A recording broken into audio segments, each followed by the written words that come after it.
We will call this meeting to order for the Board of County Commissioners for Douglas County, Nebraska for Tuesday, March 10th, 2026. Please note that a copy of the Open Meetings Act is located on the north wall of the Legislative Chamber alongside an automatic external defibrillator. Please stand for the pledge. Pledge allegiance to the flag of the United States of America and to the republic for which it stands, one nation under God, indivisible, with liberty and justice for all. All right. Today we have a very brief item for Board of Trustees for the Health Center and Mental Health Center, so we're going to jump in there briefly. Let's do a roll call for the Board of Trustees for the Douglas County Health Center and Community Mental Health Center. Trustee Borgeson. Trustee Kavanaugh. Trustee Fahey. Trustee Friend. Trustee Morgan. Trustee Rogers. Mr. Chair. Here. You should have a copy of the agenda. There is just one consent item for the approval of Dr. Anna Buckingham. Sherry is back there. Do you just want to give a quick 30 seconds on just the need to approve this today due to a timing issue? Yep, absolutely. Thank you, Sherry Driver, Douglas County Community Mental Health Center Administrator. Our psychologist, Dr. Gillespie, is retiring after 27 years of service to the Community Mental Health Center. And by regulation, we are required to have a psychologist on staff with us, and they provide essential duties within all services of the Community Mental Health Center. So we need to credential Dr. Anna Buckingham as our selected psychologist. Perfect. Questions? All right. Any questions? If not, I'll take a motion for approval. So moved. Moved by Morgan, second by Rogers. Please vote. Mr. Chair, is it custom for the Board of Trustees to also include adjournment? We no? sure can, since this is the only item. Yes. Yep. Okay. Let's do that. All right. Trustee Borgeson. Yes. Trustee Kavanaugh. Trustee Fahey. Yes. Trustee Friend. Yes. Trustee Morgan. Yes. Trustee Rogers. Mr. Chair. Yes. Motion passes 7-0, and we are adjourned as the Board of Trustees at 9:02 a.m. Thank you. Next, we will go to our Douglas County Board of Equalization. Roll call, please. Commissioner Borgeson. Commissioner Kavanaugh. Commissioner Fahey. Commissioner Friend. Commissioner Morgan. Commissioner Rogers. Mr. Chair. Here. First order of business are items A and B. A being the approval of the minutes of the Board of Equalization meeting held Tuesday, March 3rd, 2026, and B being a call for a meeting and set Tuesday, March 24th, 2026, as a date for hearing on certified assessment corrections reflecting the addition of omitted property to the tax rolls or increased value on property. Do I have a motion and a second for both? So moved. Motion by Morgan, second by Rogers. Please vote.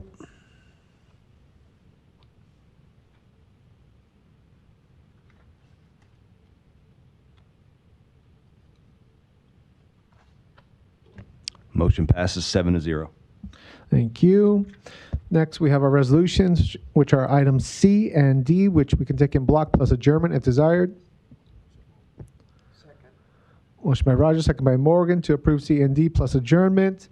Questions or comments from board or public on these items? If not, we'll vote.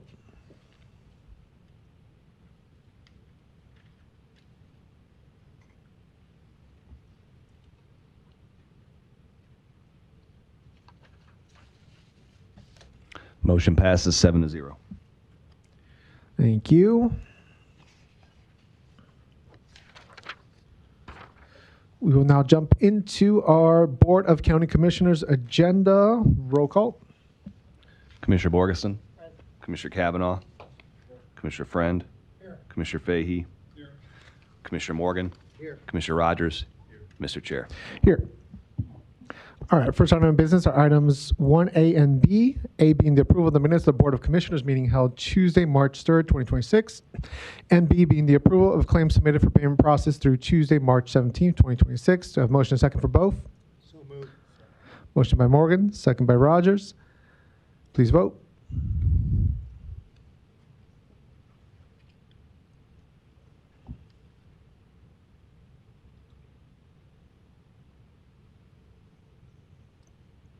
Motion passes 7-0.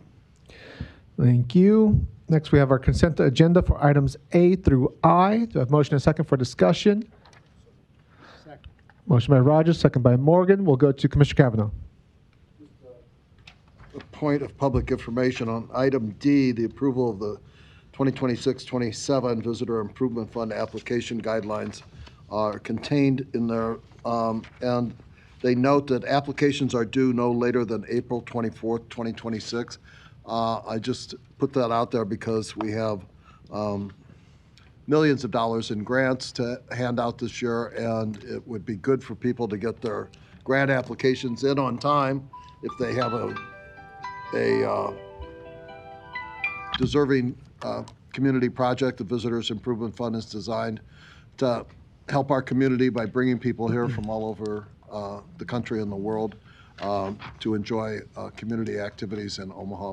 So that date, again, is April 24th, 2026 at 3 p.m. Central Daylight Time. Thank you. Very good, thank you. Anybody else on consent agenda, board or public? If not, we'll vote.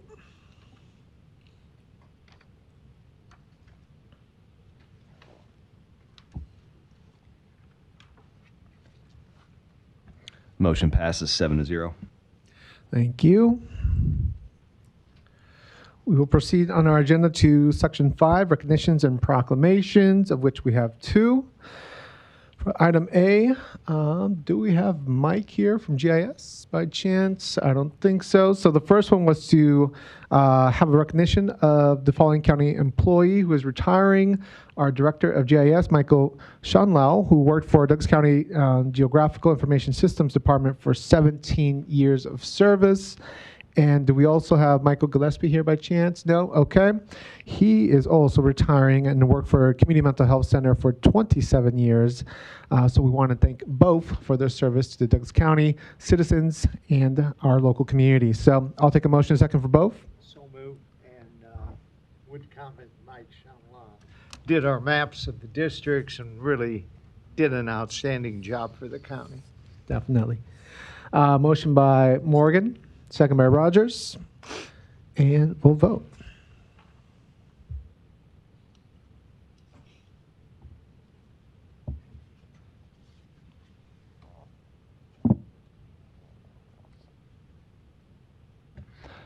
Motion passes 7-0. Thank you. Next, we'll go to Section 7, public hearing, of which we have a continued item from the last board meeting on March 3rd.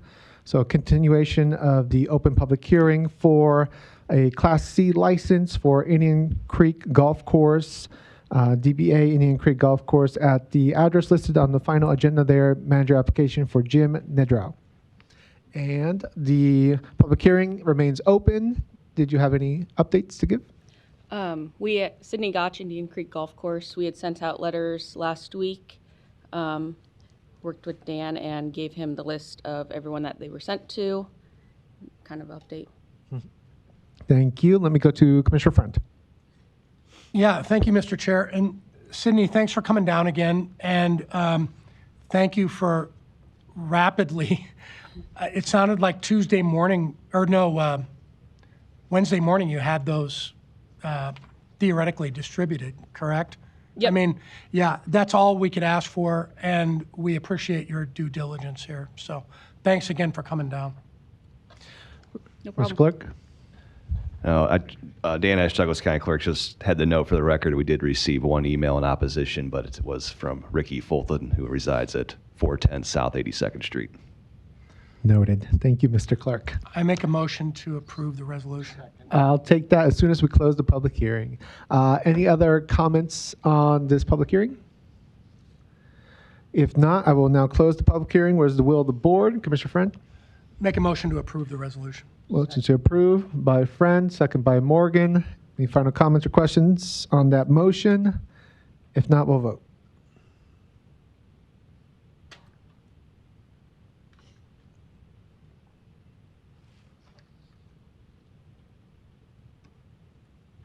Motion passes 7-0. Thank you, and thanks again for Thank being you. here. Yep. All right. We'll move forward on our agenda here into committees. Under finance, we just had the budget report as presented. And then under child and youth services, we do have a monthly report on the Douglas County Youth Center for February 2026. Dr. Carball will lead us. And Director Woodard is here as well.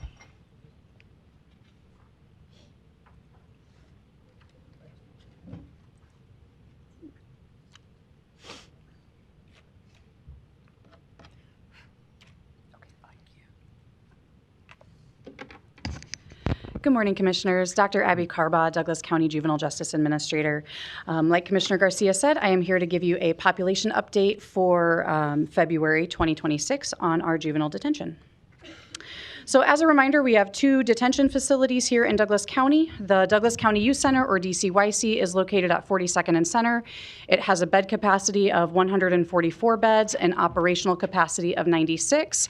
And as of last Thursday, March 5th, our population was 68.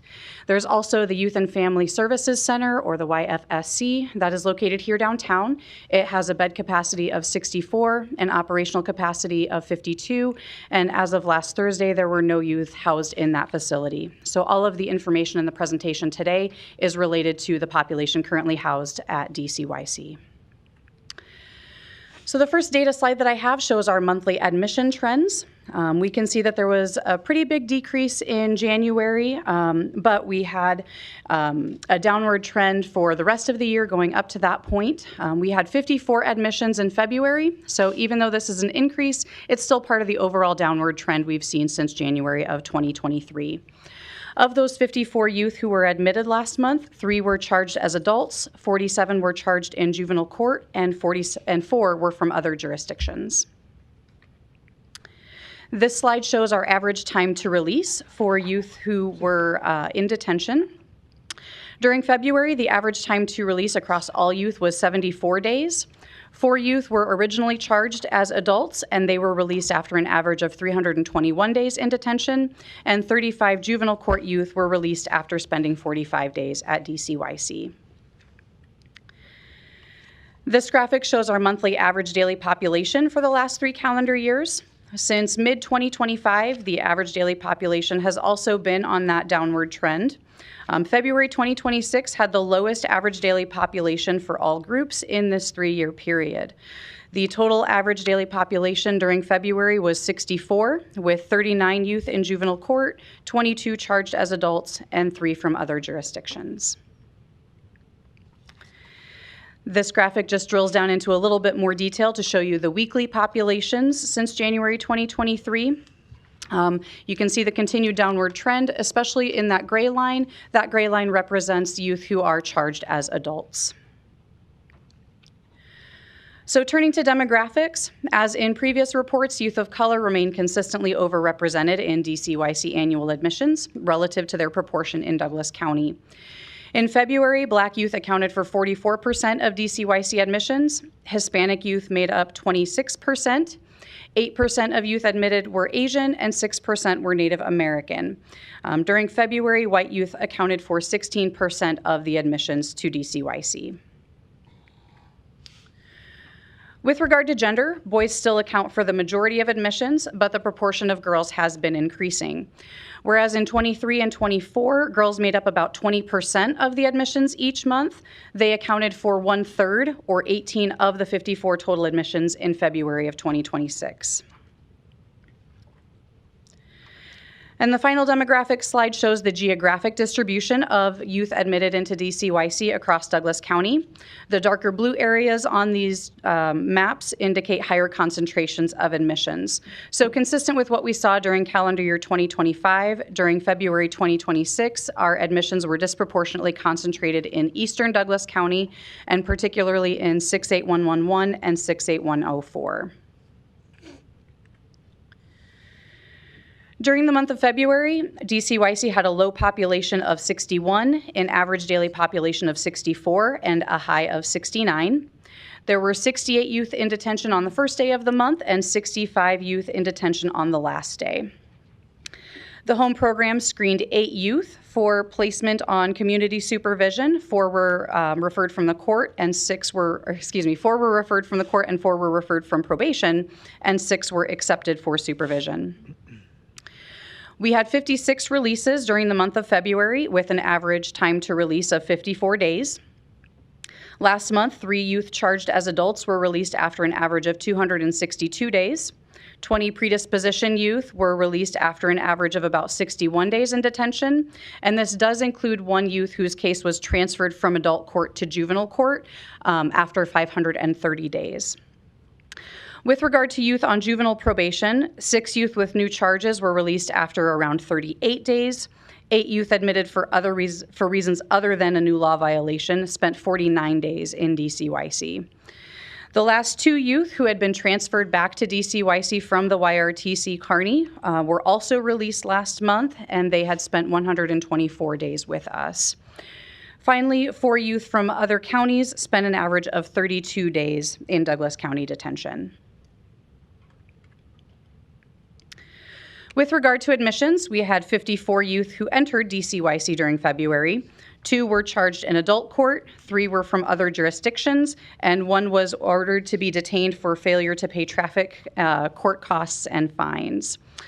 The remaining 48 youth had charges in Douglas County Juvenile Court.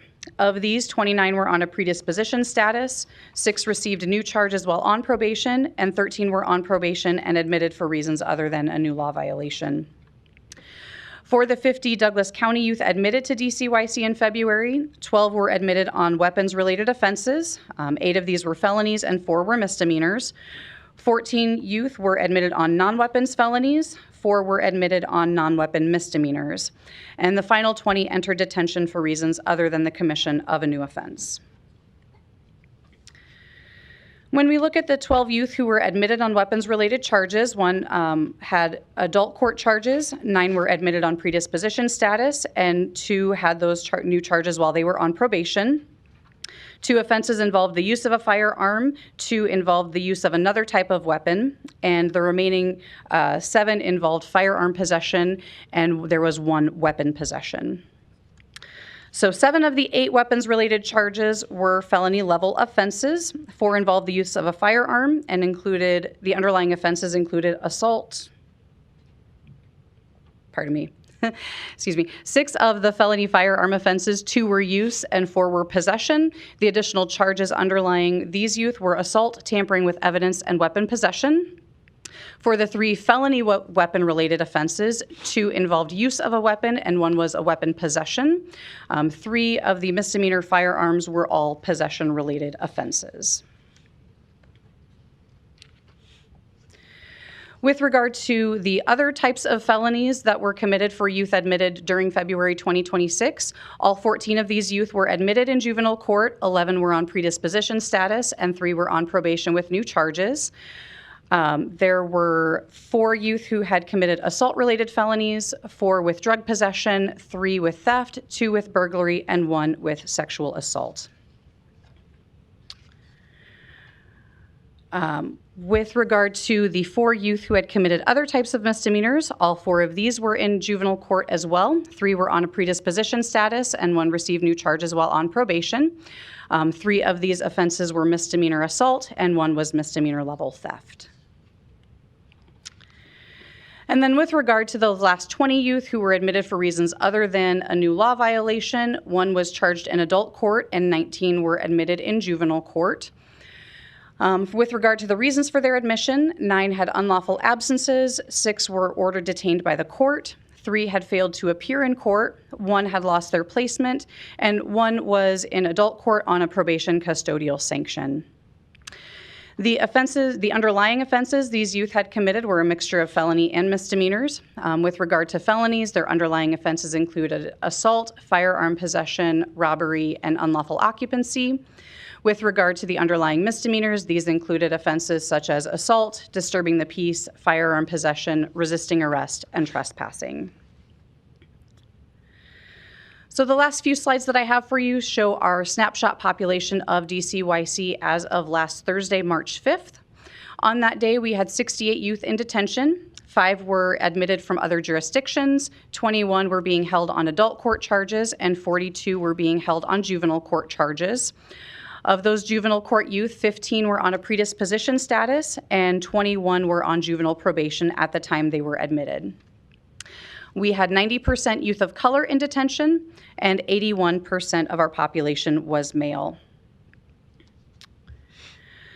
This slide shows how long those Douglas County youth had been in detention as of last Thursday. So for the 63 Douglas County youth who were in detention on that day, the average length of stay was 128 days, with 9 youth having been in detention for 1 year or longer, and an additional 5 having been in detention for longer than 6 months.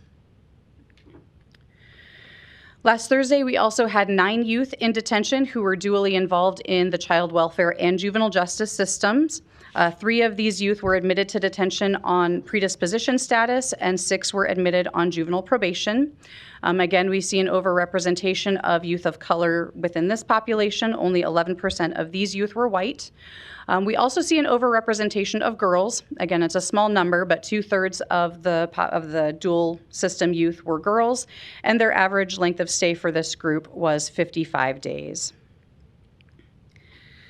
And then the final slide that I have for you provides information on the 11 youth who were waiting for release as of last Thursday, March 5th. 2 of these 11 youth were state wards, and 1 was from another jurisdiction. The average length of time that these youth had been waiting for release was 19 days. 4 of the 11 youth were approved to go to a shelter if it was available, and 6 were waiting placement at a psychiatric residential treatment facility, which provides intensive inpatient mental health care and support.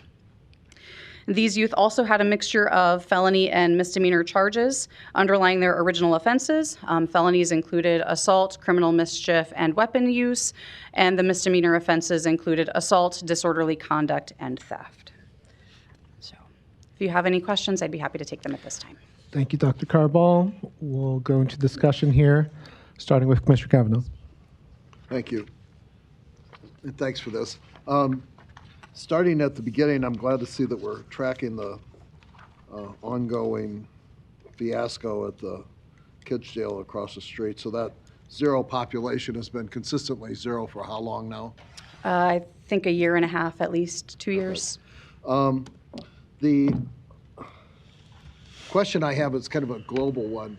It has to do, if you compare this to our monthly correction center reports, what we don't have here, and there's a lot of good information here, but what we don't have here is any financial information.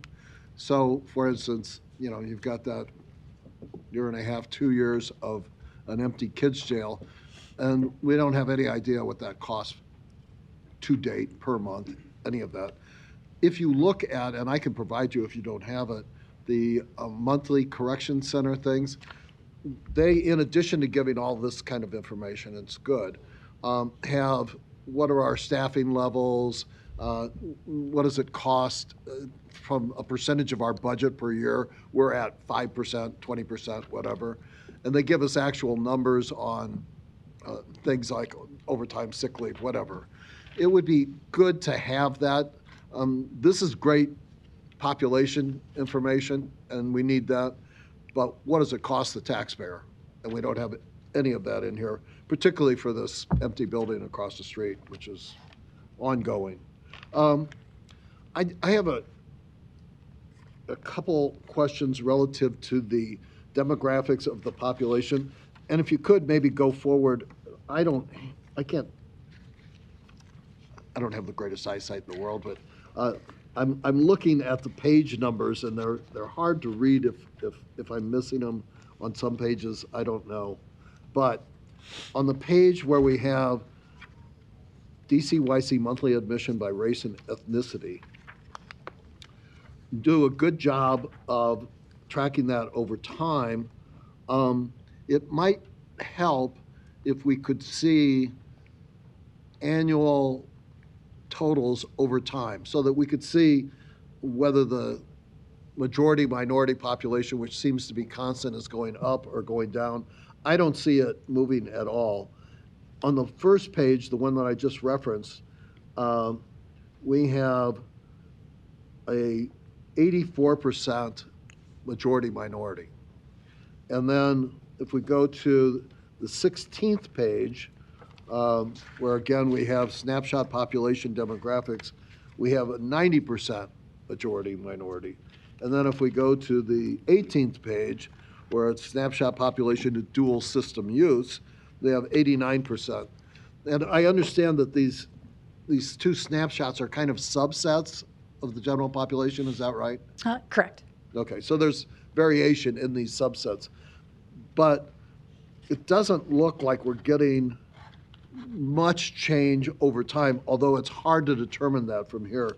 So if I go to the end line of the original page on monthly admissions, I get February 26, and if I total those up, I think I get that 84%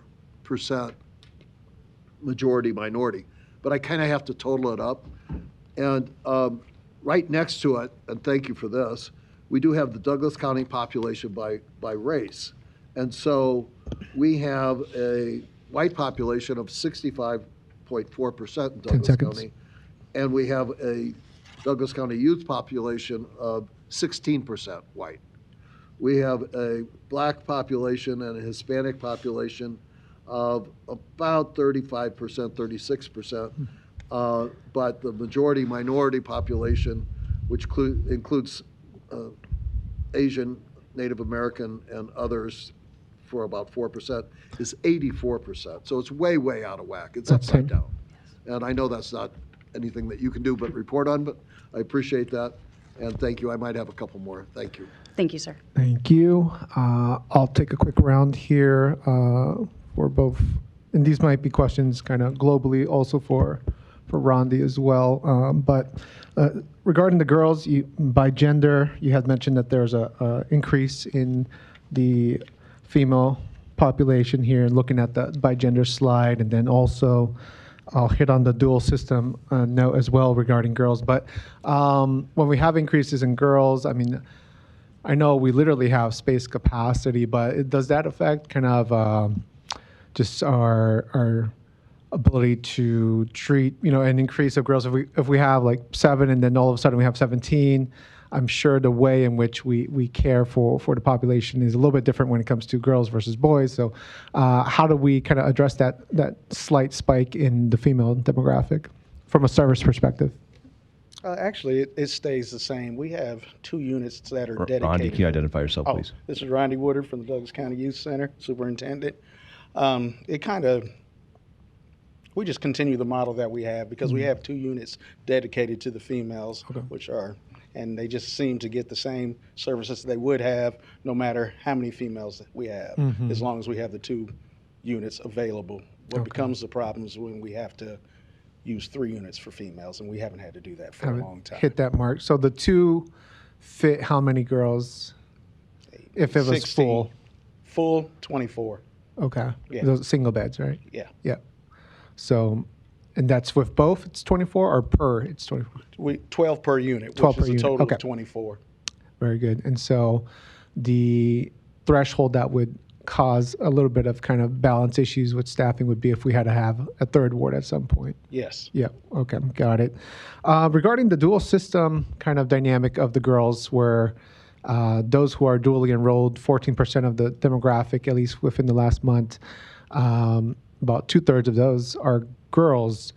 And being dually enrolled, meaning juvenile justice system, but also health and human services system. Obviously, you're not in charge of health and human services, but is there any dynamic or details that maybe could allude to why 2/3 of the dually enrolled are girls? Are they more prone to running away, or is there something in there that maybe could show why that's happening? Yeah, I think you hit the nail on the head. Girls tend to not commit, felony type crimes. What they end up doing is going to placements and running. They have different issues than the boys have in the facilities. Yeah. So, Okay. and they tend to come back through Health and Human Services and things like that when they abscond from placements and things like that. When those lower level interventions don't work for them. And do we have like a liaison or a lead that kind of is in contact with the case managers on the health and human services side when they're dually enrolled, like because a family and a youth is working with both at that point, and so how do kind of we liaise between both systems to treat the youth? We tend to end up working with both their probation officer and their HHS worker. All of them, both entities have access to the youth, so we communicate with both at all times. Yeah. Okay. Very good. Something to keep an eye on because that is an interesting kind of statistic there that 2/3 are girls for dually enrolled. I have a couple more topics to hit on, but I'm going to conclude my first round there just for the sake of time. Let me go to Commissioner Kavanaugh. Thanks for coming. I was asking Abby about the availability of financial information, costs of things. You're familiar with the Corrections Department monthly report, and they go into that in some detail. It would be good going forward if we had that. Staffing is a thing. I know that we struggled with some of our educational staff, and that's been taken care of. But, how are we just in, general folks in different categories? It would be good to know where we are in terms of overall costs, where we are in the budget as a percentage of the year. If we could include that, it would make it much more comprehensive. This tells us a lot about the population, and that's important to know. But it doesn't tell us anything about how much we're spending on these children. And that'd be good to know if we could do that going forward. Okay. I appreciate it. Quick question. In this population of children, we do have a category which is other jurisdictions. I was just wondering if we have any children in our system who are being held because of ICE. No, we do not. That's good.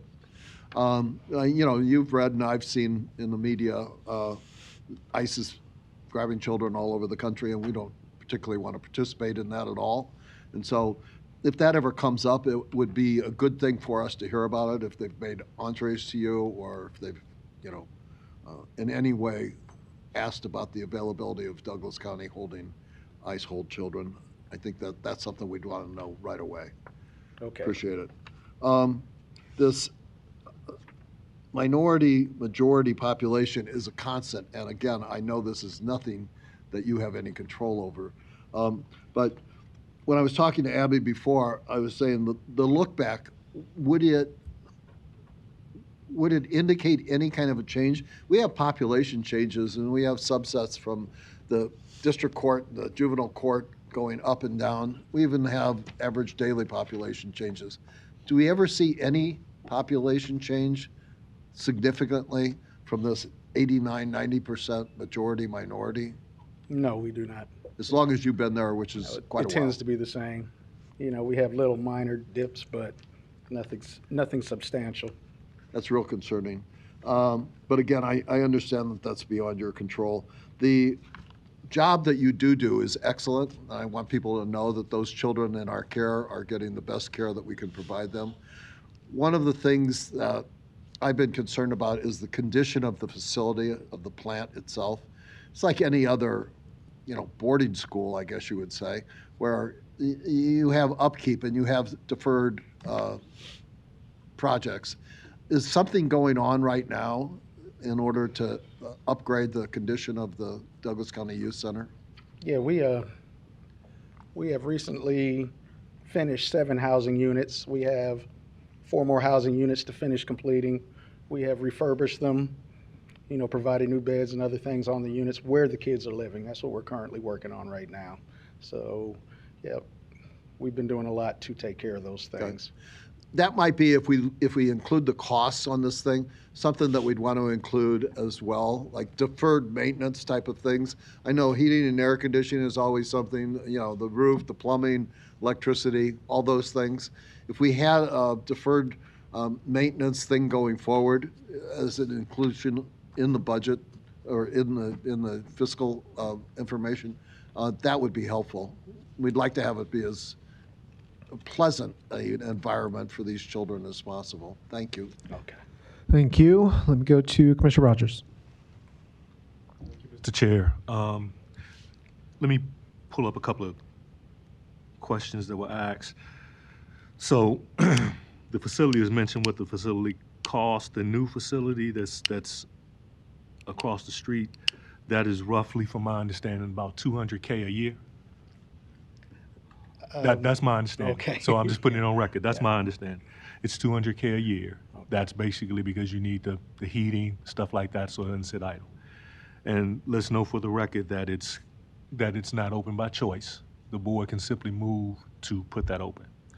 Now, the point of those costs, I'd be interested to see that, because personally, I think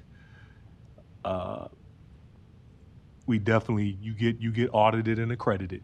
Well, you get audited by the state to make sure everything is in standing. So I think conditioning wise, that gets that. But I'd be interested to see what that number is for maintenance, and it's probably worth the point of noting. It's probably, instead of putting a substantial amount of money into the older building, to make the move to the newer one, and then use the older building to me, create a degree of service that may be needed between radius and detention. But another question was asked in regards to the cost per day per kid. It was my understanding at one point, Abby, that cost that was probably about $400 a day. If we included indirect cost, it was probably around $600 a day. And that's including medical and everything else. So if you all want to check that, but that's my understanding of what that is. So I just want to answer those for the record. So if you go to the page that has that comparison of the facilities, I guess my question is, so you list operational, and my question is in regards to what's the significance of this number? Because you list operational capacity at the new building, the capacity is 64, operational is 52. That's 81%. My understanding is there's no industry standard that says it's 81%. Because if that's the case, the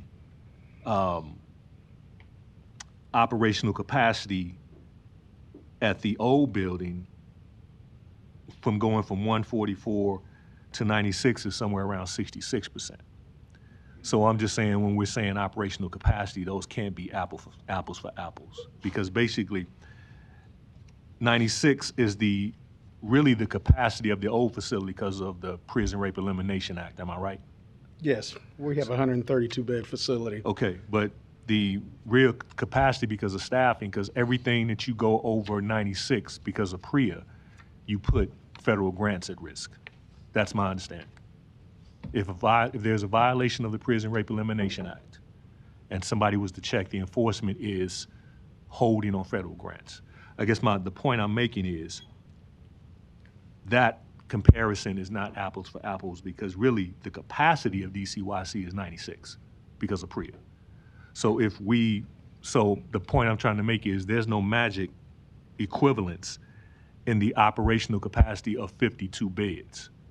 And my question is, who determined that number? Because at one point, a couple of years ago, when you had that rush of kids, we went to like 100. And you were over PREA in there. So I'm just making that point, because if you're making some comparison in capacity, then the real capacity of DCYC is 96. The operational capacity, if it's 81%, is a little lower than that. So I'm just saying, somebody give me some answer on that. For clarity, the number of 96 is based on 8 kids on each unit. If we're ever in a situation where we have 9 to 12 kids on that unit, that just means we have to double up the unit. So that in just the means, old facility? In the current facility? Yes, in the current facility. That just would require another staff member. So we can make it to 132. We would just have to provide additional staff on the units where it's required. Mm-hmm. So that's how that works. Let me call time on that. But the point I'm just making am I over? Yeah, let me call sorry. time, but I'll let Rondi finish his thought during my time. So start my time, Rondi, finish your thought. Okay. If there's anything else. That's really how that works. If we have 8 kids, 4 kids on different units, but we have a unit that has 12, then under PREA guidelines, we'd have to provide another staff member over there. And Okay. that's how that would work. We could always make it to 132. We would just have to staff the units. had just a few more quick topics here on my end. There was, I think, 2 or so YRTC returning youth that returned to our facility as opposed to returning to the community or their home, for example. When they return to our facility, I'm assuming they're considered probation youth. Is that the case? Yes, they were. And is there any assumption, implication regarding them returning from a more intensive facility at YRTC to our facility? Do they return first to our facility because they need further treatment, or they're just waiting a placement or a court hearing? Why are they returning to our facility as opposed to like home? When they returned based on a court order. So they were court ordered to be at our facility. And No. we held them until the court told us to release them. Okay. And there's no like typical notion of like just waiting for a placement or anything like that? When they first arrived, in those court orders, that's what they were waiting to do. Yeah. Okay. Just curious on that. As far as there was 5 from other jurisdictions, and if we're within like 2 of the 5 from other jurisdictions, at least to me as one commissioner, not too big of a deal. But if we started to hit like 7, 10, 12, obviously that would be a little more concerning for our facility, which has its own limited capacity. But I'm just curious, for those 5 that were from other jurisdictions in the last month, were they all SARPI, or were there other jurisdictions beyond SARPI? Actually, they're from 5 different Really? jurisdictions. Interesting. What are those 5, if you know by hand? I can't remember off the top. 5 distinct Nebraska counties. Yep, different counties. Like could be Cass Sarpy, or Buffalo, Cass, and I don't remember the other. Okay. And just for information's sake, somebody like Buffalo County would send them to our county because they need more intensive placement or an actual secure detention facility versus what they have locally, or what are the causes or reasons? Multiple reasons. They could have lost placement somewhere within city limits and needed a placement, so we detain them and hold them until they can go through their court process and make it back to their jurisdiction. Sometimes, some of these counties don't have detention centers, because you have to remember there's only 3 secure detention facilities in the state. So if they have a youth that scores out and needs to be detained, then they reach out to all the facilities and see who has capacity, and then we make the decision whether to accept them or deny them. Yep. Okay. Very good. And Rhonda, you had connected me with a gentleman by the name of Mitch, who conducted the research on the actual cost that was commissioned, I think, by the state, but tossed to UNL to conduct a study on actual cost. So the board had talked about this last year at some point. And so that study actually is done. And we are trying to get Mitch to come present it to the board in a public meeting within the coming weeks. And the cost will be definitely in our favor, let's say, put it that way. So I'll let Mitch give the details there. Final question on my end. There were 6 waiting psychiatric residential treatment. That's, I think, a little higher than usual. I think there's around 2. So I'm curious if there's anything going on there. I'm going to call my time here and maybe circle back for my last 2-minute round. So hold your thoughts on that one. Let me go to Commissioner Morgan. Thank you for the job you and your team do. And I mean that sincerely. When I've sat down and talked with you about the home program and some other things, what are the other counties paying on a per diem? Now, if you don't mind me asking, is that appropriate to ask? Yeah, they pay the probation rate, because we only hold youth who are on probation, so they pay the $346. $346 a day? Yep, and Sarpy pays $400. Okay. And I think Brad Alexander said this to us some time ago, and I wondered if it's still an accurate statement. He was saying that we're transporting almost every day someone down to the courts, which takes 2 deputies, I believe, taking them from 42nd down here to the courts. Is that fairly still accurate if they're going to court? Most days, someone goes to court. We do detention hearings, and a lot of the hearings are done virtually now. So transportation is down, but some youth do have to go to court depending on what that court hearing is for. And it still takes 2 deputies when Yes, it still taking them takes to 2. court? Yes. Okay. And I think last month we were at about 63, if I remember correctly, Abby. And out of the 68, how many are from other counties right now? 3 or so? I think we currently have 4. 5? 5? I think we have 4. Yeah. There's 5 in the report, five Yeah, last but yeah, Thursday, it was so. 5 last Thursday. It was 5 on my desk, but then I seen 4 up there. Okay. Well, thanks again for the job the staff does and the work and the help to the youth. Appreciate it very much. thank you. I'll take a quick third 2-minute round. I do keep track of, well, we all do, of course, of that slide on waiting for placement. Those who have been authorized for a placement and are waiting. Typically, the numbers lean heavier on the shelter group home placements, but this month it actually leans heavier on the psychiatric residential treatments, and there's 6 waiting for those placements, which I think is higher than normal. So, from your end, do you see any growing need there, or any context to that higher number? And also, can you remind us what are the typical psychiatric placements that you've go to that are waiting for this kind of placement in our area? I know Emmanuel Hospital has a PRTF, and I believe Boys Town has a PRTF. I think those might be the only 2. I'm not aware. In the area, and I think Emmanuel actually has closed. I think they've opened children's. Yeah. Yep, they've opened children's, but children's is not taking kids from detention. Does obviously Children's new youth mental health initiative is quite large in size. Are they considered a PRTC? No, I don't believe so. No. Okay. So they wouldn't be taking any of these kind of youth. No. Okay. So that just leaves us with Boys Town. Okay. And is that higher number of 6 maybe because Boys Town is at capacity maybe, or is there something else happening there? I honestly do not know. Okay. I haven't heard anything about any changes to that, except with the exception of Emmanuel. Okay. Yeah. If you wouldn't mind digging a little bit into that number of 6 and seeing what exactly might be holding up their placement, whether it's capacity or lack of a partner to send them to. I'm just curious to learn a little bit more, especially for those psychiatric placements. Thank you. Anybody else, board or public?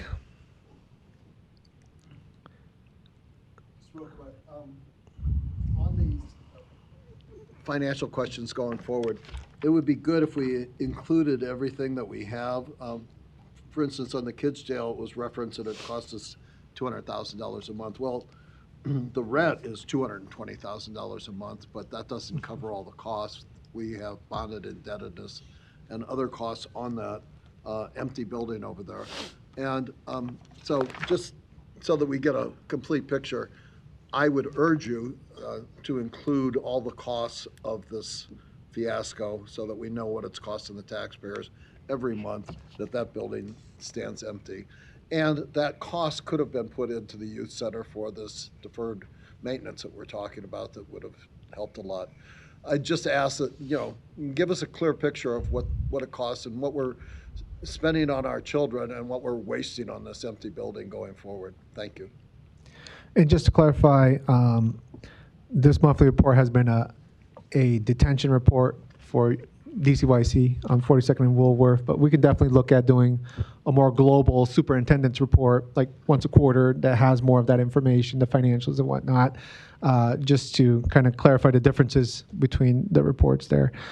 Ms. Tamika, you have something? Good morning. Morning. Everyone. My name is Tamika Meese. I'm the Executive Director of North Omaha Community Partnership.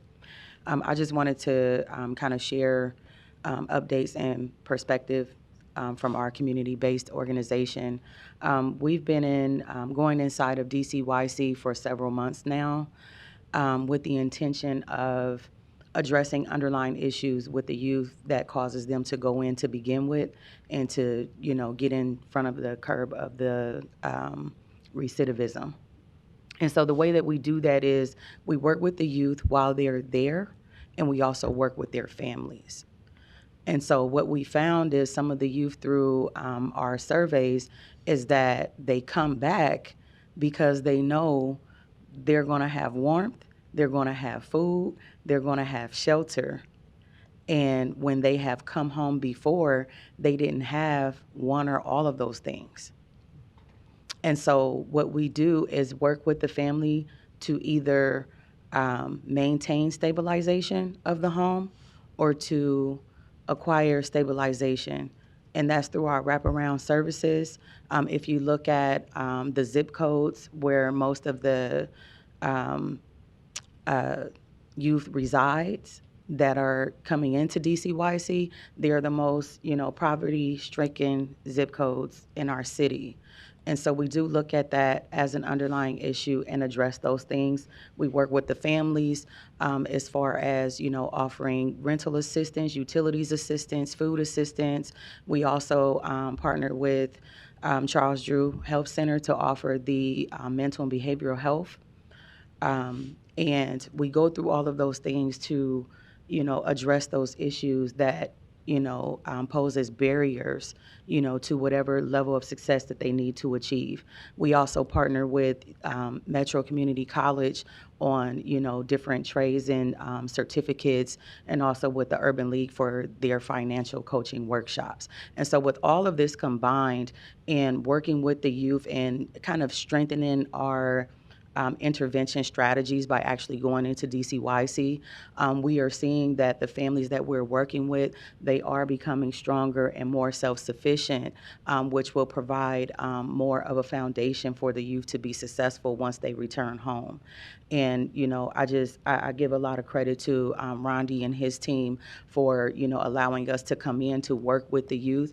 And we are also, visiting regularly to see what's working, what isn't working, and where we can improve. And I think the more that we do that and the more that the system relies on community-based services, the system also being probation, then you will see definitely a decrease in admissions and also a decrease in recidivism because we're addressing the underlying issues that's causing it to begin with. And that's all I want to say. Awesome. Thank you for being here, Ms. Tamika. Appreciate all you do. Commissioner Rogers? Just real quick for the record, I just want to correct. The cost of the building is not $200,000 a month, it's $200,000 a year. The building sits how it sits by choice. The board's will makes it there. And I think it's not reasonable to say the $200,000 could be used to put into the old building. Again, the old building, the transition is logically to be made so the old building can be redid into a service that's needed to fill the gap. The $200,000 would be better suited in funding and addressing programs like we just heard here at the mic. So to use $200,000 to go into a building that can be used for another purpose is not sensible, but I just wanted to correct that for the record. Thank you. Thank you. Anybody else from Board or Public on the report today? Roscoe?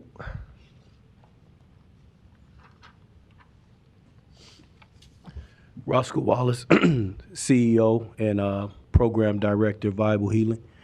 How everybody doing? Good to see you guys again. As usual, I wanted to I've been sitting back thinking about some of the conversations we've had since I've been having the pleasure of being in front of you guys. You guys know I talk heavily about restorative justice practices. And this is where, our laws was created for our kids. It was a restorative approach. I think we got away from that due to some of the violent occurrences of our younger kids. It kind of shifted us back into a more punitive type approach, which is understandable, more fear-based. And this is what our kids are feeling. And since going into DCYC with the strategy of restorative justice, letting these kids know they still have value, holding them accountable, holding their parents accountable, because this is where we're really getting a lot of buy-in from the kids. They're actually feeling like they're being heard. You know, other than that, they do understand that their actions is bringing about a more punitive approach to them. They're starting to understand the totality of their actions. They're starting to understand the community approach. The biggest thing is they understand the impact that I was telling you guys, these kids are doing things, but the actual impact, the actual ripple effects of different things. Like I tell them, you're not only hurting your op, you're hurting the block. So with all that being said, now the kids are in a position, they're feeling value, but at the same time, they're sitting and there's decisions that's being made and they're constantly being reminded of how they ran or how they did this or how they did that, right? And then talking to the kids, I said, well, Roscoe, you know, and to my staff, well, you guys said we got value and we feel that, but they don't want to take us here. They don't want to take us there, right? The other piece to that is the kids are realizing that they need partners in this thing. Parents didn't let them down. They feel community have let them down. They feel the OPS have let them down because nobody listens to their voice. We tell them what they need. So in saying all of that, that restorative approach is taking hold for these kids. Now we're talking about, and as Tamika talked about, how do we wrap around them? We getting them ready, but then we send them back out to these same situations that we expect results, better results. So that's the focus now, is that wraparound, a real intentional approach from the community-based, people that can actually get in these kids' ear and direct them and make them really feel valuable. And that's where the change really starts. And in conclusion, the kids that are sitting in there, they're sitting in there by our choice, by those layers of people that I don't know. And the kids feel that. We got kids sitting there for that reason. We would be under the numbers. The young ladies, okay, that's in there. We got maybe 3 or 4 of them that's new charges. The other young ladies are probation. So we got to ask ourselves, what are we wrapping around those kids? What is the efficacy of the programs that's being offered? So we're going to get ahead of that. We're tired of sitting back and watching our kids go to places that has failed them. Let's just be honest. So we're going to get ahead of that. Viable Healing and a lot of our partners are going to get it. We're going to take that responsibility. So that's what the next phase is, to knock down the recidivism, because we're knocked down the violence. Next time, Roscoe. Okay, these kids are very empathetic to what is taking place. It's our responsibility to get them what they really need. Thank you. Thank you for being here. Anybody else on the report this month? Otherwise, thank you, Rondi, Abby, both of you for being here, for presenting. We're going to move forward on our agenda. Under committees, we just had human resources remaining, and under that, we have weekly personnel report from civil service as presented. We do have a need for executive session today for the purpose of contract negotiations. Anything else? That's it? Contract negotiations? Okay, that's it. I'll take a motion in a second for exec. Motion by Rogers, second by Morgan. Please vote.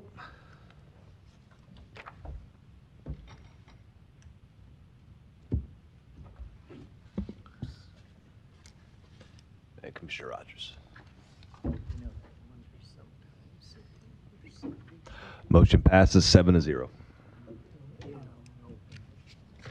Yeah.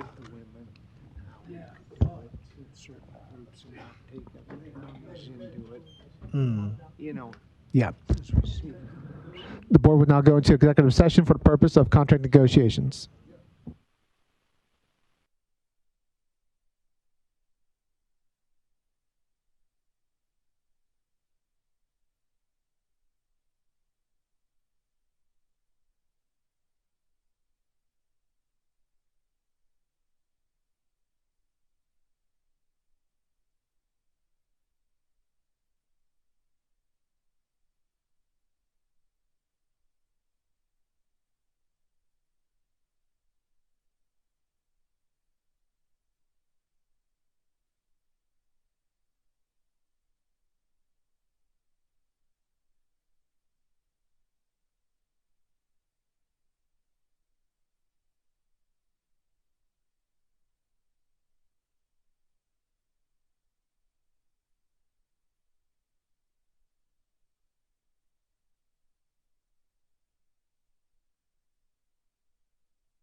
Motion to reconvene and adjourn by Commissioner Borgeson, second by Commissioner Morgan. Motion passed 6-0. Commissioner Friend was absent for the vote. The meeting is adjourned at 10:43 a.m.